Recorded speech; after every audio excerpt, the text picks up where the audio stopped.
Hi, this is Charlie Hesse from Tropical Birding, and welcome to this virtual bird tour of the Philippines. I first went to the Philippines over 20 years ago, and in my opinion it's one of the most exciting birding destinations in Asia. There's over 600 species of birds been seen here, and 247 of which are endemics, and that is a staggering degree of endemism. It's had a reputation to be quite a grueling birding destination, but as you're going to see in this virtual tour, that's only certain parts, and that has led us to design a new itinerary called Easy Philippines that includes the easiest and best parts in the main tour. So it's now a place that everybody should be able to go and get lots of endemics. On the first slide here is a Palawan peacock pheasant, a really stunning bird on the island of Palawan. Let's start as ever with a map of the Philippines. The Philippines is located in Southeast Asia, and it's sort of sandwiched between Taiwan and Borneo in the South China Sea. There are 7,000 islands in the Philippines, and we're just going to visit a few of the larger ones. The tour starts in the capital of Manila, a huge sprawling metropolis. It's not one of my favourite cities in the world, to be honest, but it's the city that connects all the other parts of the Philippines. We are going to start the tour with a pre-tour extension to the Visayan Islands. The Visayas are these sort of medium-sized islands in the middle of the Philippines. And we're going to visit 3 islands: Bohol, Cebu, and Negros. There are many endemics to these islands, to individual islands or groups of islands, and we're going to be searching for those. So we're going to start on the island of Bohol in the city of Tagbilaran. Bohol is quite a popular tourist island, and some nice beaches here, and it's still got some quite nice stands of forest and some really interesting endemics. We're going to start the tour, actually not looking for a bird, but a mammal. We're going to visit the Philippine Tarsier Sanctuary. This is the entrance area. So you can see there's some nice habitat nearby. And sometimes in here we can see maybe our first Philippine endemic. This is the Philippine frogmouth, and often these interesting birds nest in the gardens of the sanctuary. We're going to go on a little short guided tour. There's just a little loop trail, and the local guide takes us around, and they've got all the little hiding spots for the Philippine tarsiers all staked out. So they'll show you a whole bunch of them, 5 or 10 of them, and you get really nice photos and really good views of them. They're adorable little things with these huge eyes. Good start to the tour. There was a little sign up there sort of likening them to Yoda, but I'm not quite sure if that's that fair. Certainly got the ears. On to birding. We're going to now drive along some of the forested roads. There's lots of sort of gravel roads crisscrossing Bohol, and there's some really fantastic birds that we can look for there. This is one of our big targets on Bohol, the azure-breasted pitter. Absolutely stunning and fairly common. It's not always easy to see, but we've definitely got a good chance to see it. And Bohol has actually got a bird named after it, the Bohol sunbird. Unfortunately, I didn't get a picture of the male, but here's a female on some flowers, so that's another target.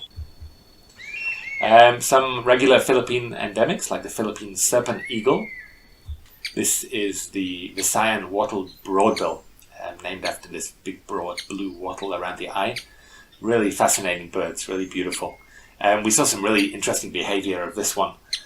We actually saw 3 females they seemed to be almost lecking. They were sort of displaying amongst themselves with a sort of male watching. It's not something I've seen written about anywhere before, but just shows you there's a lot still to find out about the birds in the Philippines. This is one of the many kingfishers we're going to be seeing on this trip. It's called the Rufous Lord Kingfisher.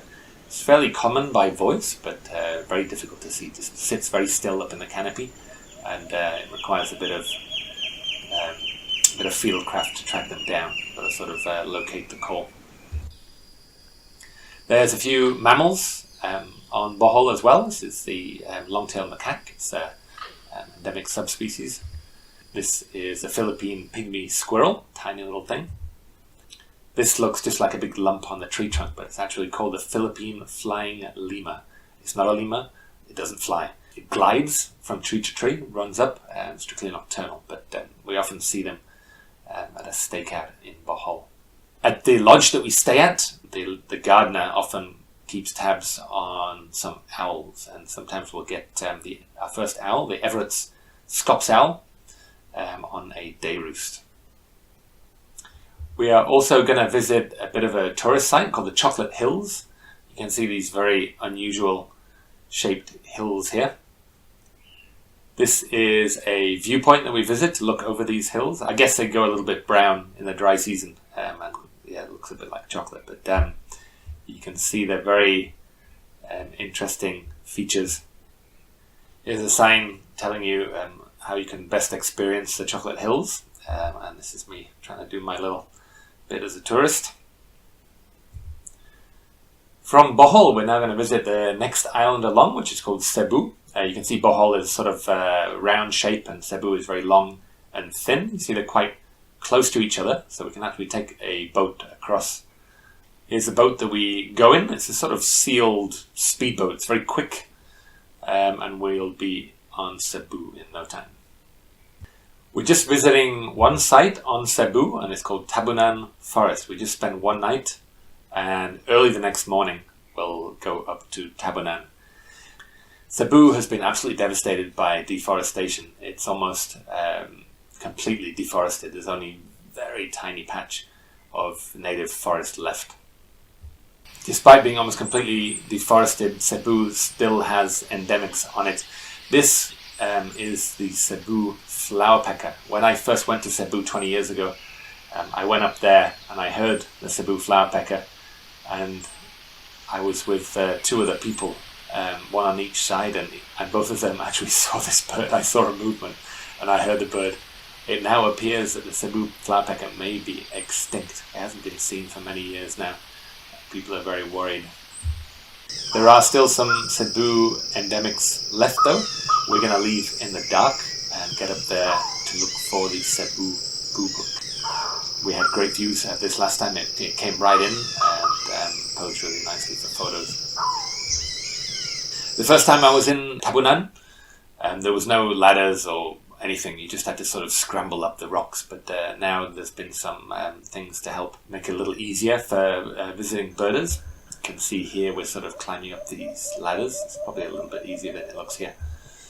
There's quite a few common birds still left, but localized subspecies. This is the white-eared brown duff, which is very widely distributed, but it's a local race.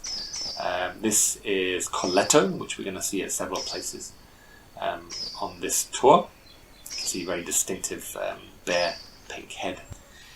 We probably won't see the Cebu flowerpecker, but we can certainly look for it. Last time I was there, they had a visitor's book, and I looked in the visitor's book. I think we were there in March or April, and I think we were only the second group to visit the site. It's not a well-birded location, and there's still a bit of forest left. The birds have got quite small territories, and a lot of it is quite inaccessible. So I really feel that there's a good chance that this is still out there. I think it just needs some people to go and spend some time and look for the thing. So if you're feeling intrepid, then that's certainly a very worthwhile thing to do. From Tabunan, we're going to go back to Cebu City and then fly to the next island of Negros. We fly into the city of Bacolod. 20 years ago, I spent a couple of months in Bacolod, or in this area, doing bird surveys, so it was really nice to get back there. The first place we're going to visit is a volcano in the sort of center of Negros called Mount Canlaon. There's different ways you can do this. You can hike up it from the bottom, which is a real killer, or you can drive up a road which goes up the side. There's a geothermal power station on Mount Canlaon, and they granted us access, so we were able to sort of just bird from the road, which was a real advantage. This is us birding along there, and as you can see there's still some very nice forest up there, and with some nice birds. There's been a lot of splitting going on in the Philippines, but I think there's still some to come. This is one of the Philippine birds, a balikashao, but the one on Negros has got a white belly. Very unusual and a good candidate to be split in the future. This is one of the endemics to the Visayas, to Negros and Panay. It's called the white-winged cuckoo shrike, and it's going to be a big target for us there. There's a group of parrots in the Philippines called racket tails. Small green parrots with these kind of tail wires with a little racket on the end. This is the blue-crowned racket tail.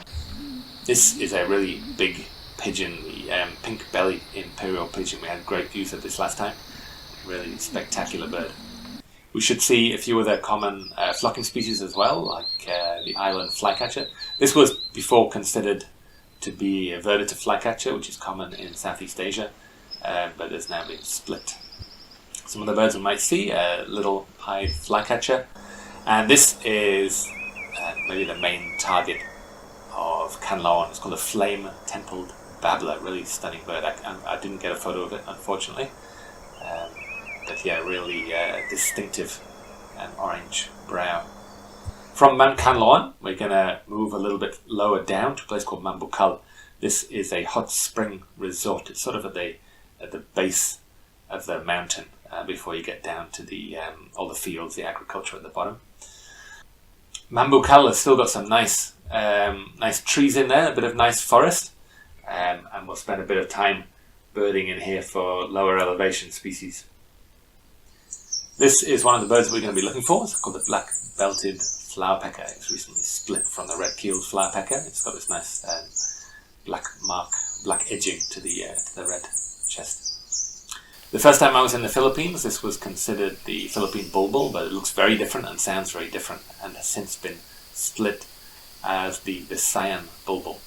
They had a little bridge over a stream in Mambucal that had lots of glossy swiftlets nesting underneath. There was also a colony of flying foxes there. Two species, the island flying fox and the golden crown flying fox, so we had really good views of them. The Filipino people are very friendly. You're constantly getting people coming up to you and asking to have your picture taken with them. They're very wonderful people. A lot of them are English speaking. It was an American colony for many years. The next day, we're going to drive up to our last site on Negros called the Gawahon Eco Park, which is on the lower slopes of Mount Silay. This is the road that goes up to Gawahon, so we'll be moving along this road, birding along there, and it gets into some more humid forest higher up. This is the entrance sign to Gawahon, and there's a few nice little waterfalls and things up there. Some of the birds we're going to be looking for include the Visayan fantail, which was split from blue-headed fantail. And another big target is the Negros jungle flycatcher, which we had really nice views of. From Negros, we're going to fly back to Manila, where we'll meet up with people that are joining the main tour. We're going to start our birding at a small park in Quezon City, just next to Manila. And here we can start picking up our first common birds of the main tour. This is the entrance to the Eco Park. It's quite a popular place with walkers and joggers and cyclists and stuff, but we'll get there first thing to get some birding in. It's quite a big place. There's some nice grassy areas and big trees, and there's some more shady areas as well where we'll be looking for some other species. This is one bird we might see there, the blue-tailed bee-eater. And on some of those grassy areas I showed you, we might see some barred rails coming out in the early morning. This is a bird that's it's probably our best chance on the tour to see. It's called the ashy thrush.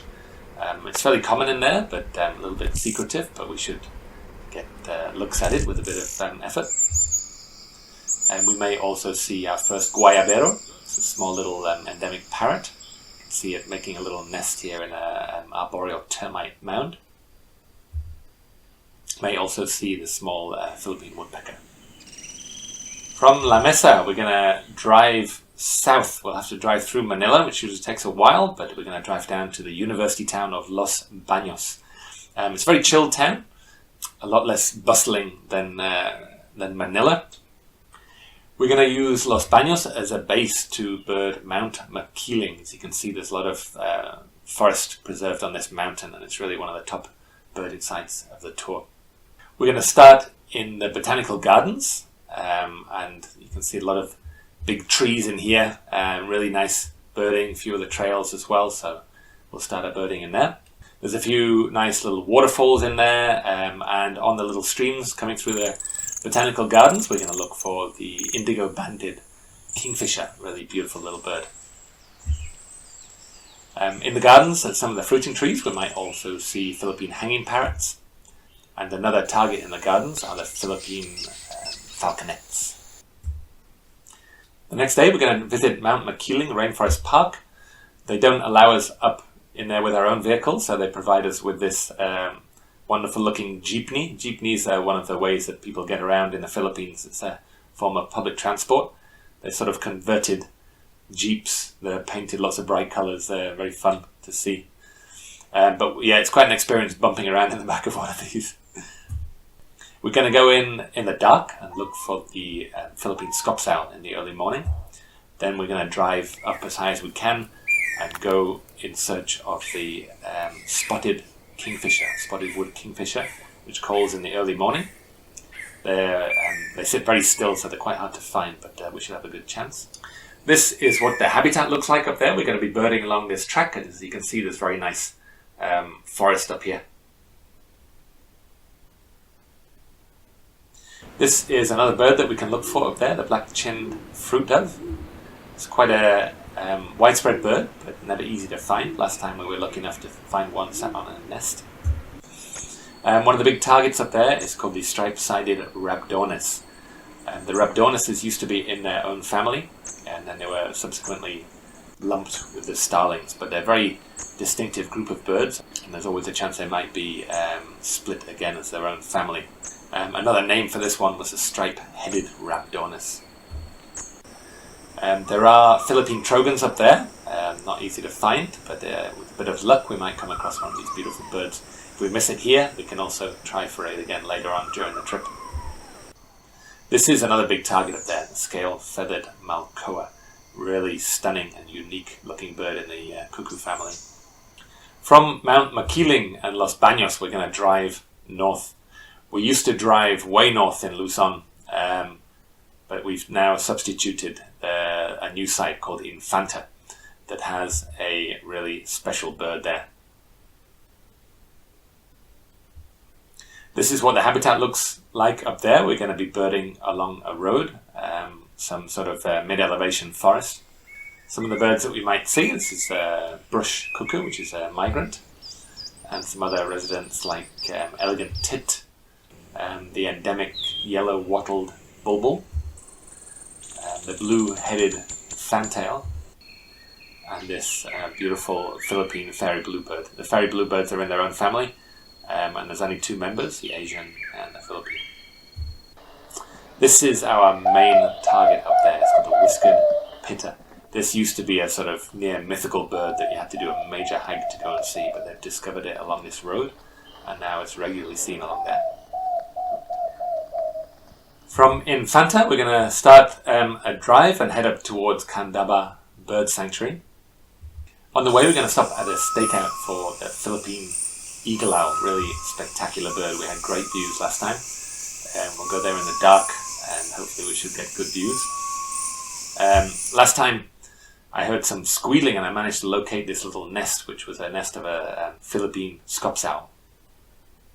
And we'll continue on to Candaba Bird Sanctuary, surrounded by farmland, but this is a nice little marshy area full of birds. Here you can see what it looks like on the ground. We sort of drive around this track and sort of scan in there for water birds. Some of the birds we might find are yellow bittern, white-browed crake. We might get some raptors like eastern marsh harrier, and some male and the female there, and some other LBJs like this clamorous reed warbler, and maybe a golden-bellied Gerygony. From Candaba, we're going to head over to the coast to a place called Subic Bay. Subic Bay was a US naval base back in the day, and as you can see, it's got really well preserved areas of forest here, which are crisscrossed with lots of roads and tracks, so it's really excellent birding. This is what it looks like along the roads. You can see there's pretty nice habitat along here. We normally go along some quiet side roads as well, so we can just stop where we like and bird with scope. So it's really some of the easiest and best birding of the main tour. There's a colony of bee-eaters around here. This used to be called the blue-throated bee-eater, but it was split as a rufous crowned. Bird photography in the Philippines is not very easy, but yeah, we managed to get great photo opportunities of these beautiful birds. Another common bird you can see along the wires sometimes is a brown-breasted kingfisher, which was split from the white-throated. And sometimes we see whiskered tree swifts as well. There's also a big colony of flying foxes there. You get large flying fox and golden crown flying foxes. Sometimes you even see them flying around during the day. So some of the birds we might see in this area include the Philippine green pigeon, another big pigeon, the green imperial pigeon. There's several endemic hornbills to the Philippines. A lot of them are quite rare. This used to be called the Turitic hornbill, but they split them up. And this is now called the Luzon hornbill. There's also quite a few nice parrots around here. This is the blue-naped parrot, quite a rare bird. And another endangered species, the green racket tail. These little tail wires and rackets on the end. Some more skulking birds, like the rufous cuckoo, another endemic. And a really interesting looking woodpecker. It's called the northern sooty woodpecker, all black with a red head. Another woodpecker we're going to look for is the Luzon flameback, another one that was recently split. And of course a few little birds like this green-backed tailor bird. We're going to come back at night, do a bit of night birding, and maybe early in the morning as well. This is called the chocolate bubuk, and the smaller Luzon bubuk. From Subic Bay, we're going to head back to Manila, and then we're going to fly out to our next location on the main tour, which is the island of Palawan. Palawan has more in common with Borneo and the rest of Southeast Asia than it does with the Philippines. It's got quite a bit of overlap, although it does have quite a few of its own endemic. It's got 17 endemics. We're going to fly into the capital of Puerto Princesa. The Philippines was also a Spanish colony in the past, and a lot of the place names and also people's family names are still Spanish names. After arriving, we're going to just head down to the coast and do a little bit of birding, catch a few common birds. Some of the birds that we might see in this area include white-breasted wood swallow, Ameline swiftlet, and the chestnut-breasted malcoa. This is not found on the rest of the Philippines, but it is found throughout Southeast Asia. We're going to have lunch at a restaurant called the Bajau Seafront. And this is the restaurant that we're going to eat lunch in. It's right on the edge of the mangroves, and you can sort of sit here on the balcony and bird during lunch. It's really great. Sometimes you can see birds like common ayoro and other stuff as well, Philippine pied fantails and all sorts of stuff there. From Puerto Princesa, we're going to drive towards the town of Sabang, doing some birding along the way. We'll probably see a few jeepneys packed with people and loaded up with stuff. When I first came to the Philippines, this is how I often travelled around, was sort of on top of a jeepney. Some of the birds that we might see along this road include the great slaty woodpecker, biggest woodpecker in the world. Might get another racket tail, the blue-headed racket tail, and some of our first Palawan endemics, like this yellow-throated leaf bird. This is the lovely sunbird, and another sunbird. This is supposed to be the olive-backed sunbird, but it's got this bright orange chest. It looks very, very different from the olive-backed in Southeast Asia, and I think it's probably a good candidate to be split in the future. Some of the less colourful endemics, like this sulphur-bellied bulbul. Here's a Palawan flowerpecker feeding on some berries. So we're heading to a viewpoint, Cockatoo viewpoint.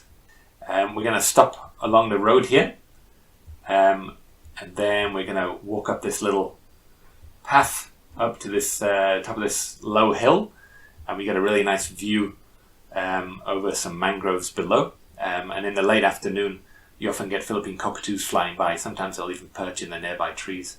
Philippine cockatoos are a critically endangered species. Very, very few left, but this is a really good place. We've got quite a good chance to see them. From there, we're going to move on to the town of Sabang. We should arrive in the evening, maybe in time for a little stroll along the beach, but we stay at a really nice beach resort there, which is one of the nicest places we stay on the whole tour. We're going to go out at night, look for the Palawan scops owl, very tiny little bird, and also the Palawan frogmouth, so we've got some pretty important targets at night. Last time we also came across a sleeping hooded pitta, which we got really fantastic views of. Pittas are never easy to see. This is an endemic subspecies to Palawan and the neighbouring islands. The next morning, we are going to go early to the dock, and we're going to get on a boat like this that's going to take us into the Subterranean River National Park. You can see from Sabang, we just go a short distance along the coast to a very beautiful isolated beach. And here you can see the beach where we sort of have a wet landing. And here is the entrance to the Subterranean River National Park. You can see we sort of landed on the beach here. And then before we do our boat ride, we can actually walk around a little trail inside that's got some very special birds. This is the habitat inside, and some of the things we might see. We saw this huge Palawan monitor lizard last time. Some of the endemic birds that we might find are the Palawan blue flycatcher, the white-vented shama, and this is a very special bird called the Palawan peacock pheasant, which I had on the first slide. There was an individual here that was seen for many years, probably more than 10 years, called Henry, and the guards sort of threw him a bit of rice every day, and he was very tame, and you could really get fantastic photos.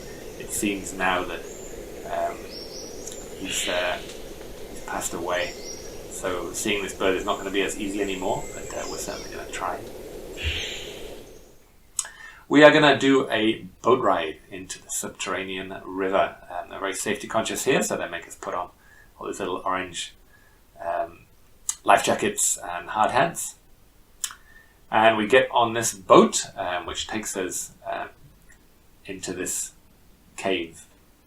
There's no birds in here, but there's a lot of bats. We saw, I think, maybe 5 or more species of bats in here. We had a really cool snake, and there was lots of big spiders and all sorts of cool things. But yeah, it was a very fun experience after our birding. We're going to head back to our beach resort, where we're going to have a bit of downtime in the middle of the day. And we may want to go and take a little walk along the beach. It's an absolutely stunning place, really beautiful sort of palm-fringed beach, and just crystal clear water. So it's nice to take a swim or do a bit of snorkeling. There is an interesting bird that's been seen nearby, which is the Malaysian plover. It's quite rare. In the afternoon and the next morning as well, we're going to be birding back along the road between Sabang and Puerto Princesa. It's really nice birding along there. And we're going to look for some of the birds that we're still missing. And this is a big target, the Palawan hornbill. And some other typical birds of Asia, like this common hill miner. Another endemic, the spot-throated flameback. So from Sabang, we're going to drive back to Puerto Princesa. And we're going to go onto a little island in the late afternoon and stay until dark, called Cana Island.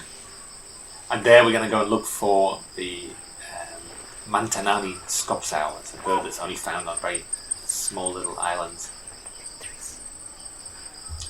From Palawan, we're going to fly back to Manila, where we finished the main tour. Those that are joining the post-tour extension to Mindanao, we're going to take a flight to Mindanao the next day.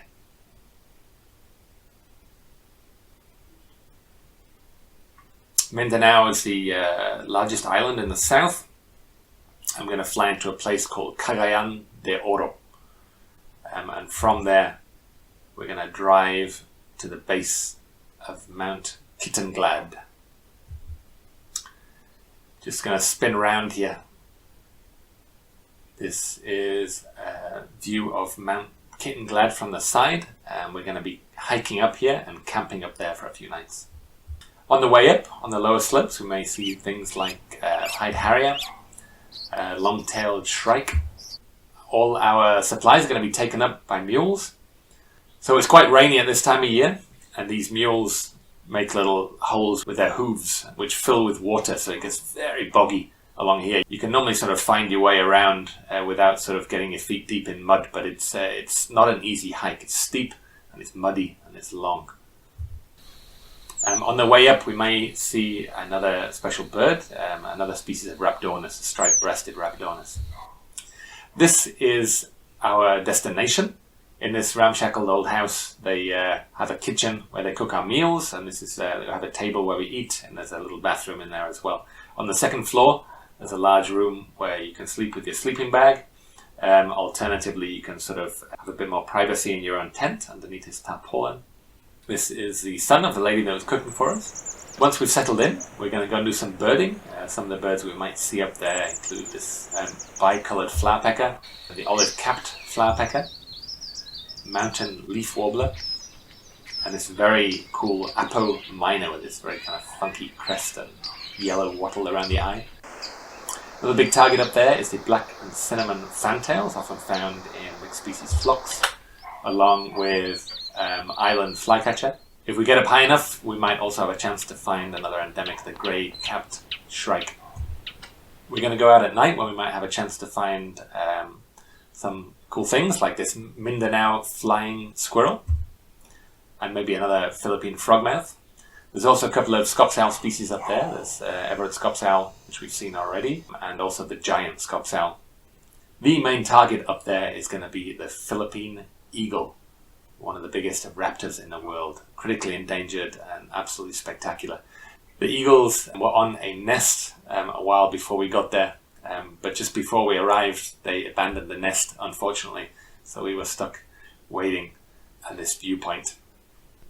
While we were waiting, we saw some pretty cool birds. Had this beautiful little Philippine falconet, and we were just about to give up and head down when the local guide had gone up to check the nest, and he found one of the birds had come back to the nest. So we scrambled up there, and then we had views across this valley of these birds. I mean, it was just the highlight of the tour, bird of the trip. It was quite far away, a little bit distant photos, but it was well worth the climb. It's really one of the top birds of our lives.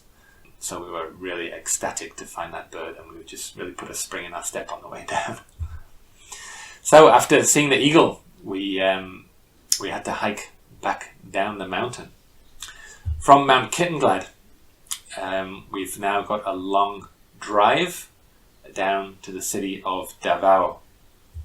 And here we just spend one night in the base of Mount Talomo, a big volcano. We stay in a nice resort there. It's got some nice birding on the ground. It's got lots of nice habitat. And from there, we also sort of drive up the hill a little bit onto the lower slopes of the volcano. Our target here is the whiskered flowerpecker, a very rare and little-known bird. Like down in the resort, has also been seen the Japanese night heron, an endangered species, super rare bird. So that's another thing to look for in the future. From Davao, we have another long drive up to the town of Bislig. We're going to use Bislig as a base to bird the lowland rainforests of Mindanao. When we arrive, we might go and do some birding at the airport. It was disused at the time we were there, and it was actually quite good birding. It's a little bit strange birding along an airstrip. You always imagine a sort of an airplane's going to come down at any point, but yeah, really nice birding. Some of the things we're going to look for there include the Philippine duck, which often fly around that area, and we're going to wait till evening and maybe get Australasian grass owl. We also got one of these Philippine nightjars on the tarmac of the runway. Along with Mount Kittenglad, Pickup is really where the Philippines gets its bad name from for grueling birding tours. There's no accommodation close to the forest, and it's about a 2-hour drive, and you normally go in there to look for owls before light as well. So this requires a sort of 3 a.m., 3:30 start, but there's some really special birds there. So those people that can handle that kind of thing, it's quite an exciting location. Some birds that pick up. Last time we saw some nice Philippine nightjars again, but on a day roost. This is one of the big targets of pickup, the Rufous Hornbill, huge, spectacular bird. Another one of the birds that we're going to be looking for at pickup is a black-faced Kukul, another big skulker, and some other hornbills as well. This is the Mindanao Pteritic Hornbill, very similar to the Luzon one, but a separate species now. We're going to look for some other more skulking birds, like this Striatic wren babbler. It's not very good for photography, but when we were there, we found a fantastic flowering tree, and it was just full of sunbirds, so we got very close and got really nice photos. This is the grey-throated sunbird. We also saw this nice endemic metallic winged sunbird, orange-bellied flowerpecker, and this very strange-looking naked-faced spider hunter. On the way back, and there's a little pond which is quite a good stakeout for this very unusual-looking kingfisher, the southern silvery kingfisher. The last place we're going to bird is a place called the Tuyan Falls. It's a little bit closer to town, so it won't require as early a start. Yeah, it's quite a popular place with locals as well to come and bathe. It's got some very nice forest nearby. It had been raining so much when we were there, it actually looked like this. It was a real gushing torrent.